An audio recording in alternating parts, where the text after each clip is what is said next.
In this lesson, we're using the same image that we used in the previous one, and that's 567_3229423.psd, and that is a mouthful from our friends at photospin.com. If you still have the test layer, delete it. We won't need it in this one, so let's just get rid of that right now. And all I did was really just select the layer and press the delete key on a Macintosh or the backspace key in Windows. We did, in my opinion, most of the heavy lifting for how these tools work in the previous lesson. Even though we're using a different tool, there are similarities. And these are the ones we're going to look at right here. The first two, the spot healing brush tool and the healing brush tool. Now, the difference between the two is basically the spot healing brush tool does things automatically. The healing brush tool requires, like the clone tool, that you click an alignment source. So if we come over into the spot healing brush tool, I'm going to use my right bracket key. Remember, right and left bracket keys can increase or decrease my brush size. The biggest difference between the clone tool and these tools is that these tools don't really clone stuff. They cover stuff. That's probably their biggest contribution to working in Photoshop to get rid of things you don't want. I like these tools. This one, like I said, works automatically. Now, I would suggest that you do this in a separate layer. So we'll create a new layer. Up here, you just have a button. It says Sample All Layers, and we want that. Now, if we come over here, just paint over it. As you can see, what it's doing is it is trying its best to cover those areas. Now, how's it do it? It looks at the surrounding pixels, looks at the pattern information in the surrounding pixels, and it looks at the light sources or the brightness and the color of the surrounding areas. And as you click, it does its dead level best to cover those areas up.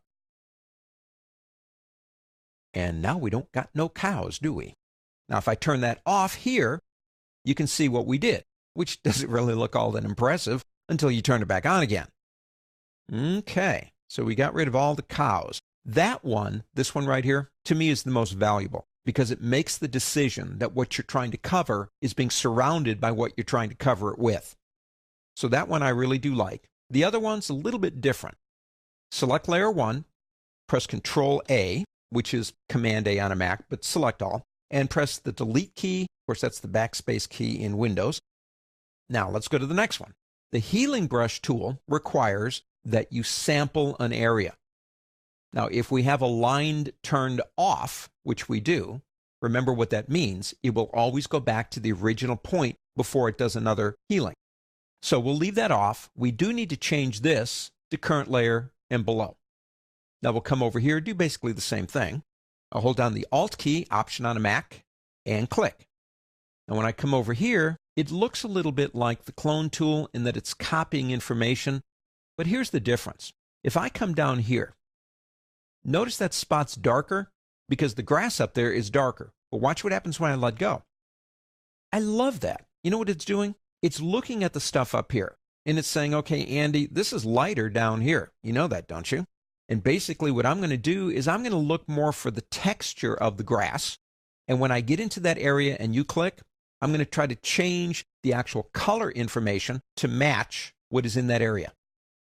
So even though we're going back to the original grass source, I am more concerned with the texture of the grass than I am basically the color, because it will attempt to change the color to blend it in. And as I've been talking, just like before, there's our little spots, if you will. The clone tool is very precise in what it copies, like photograph. It's going to copy that photograph.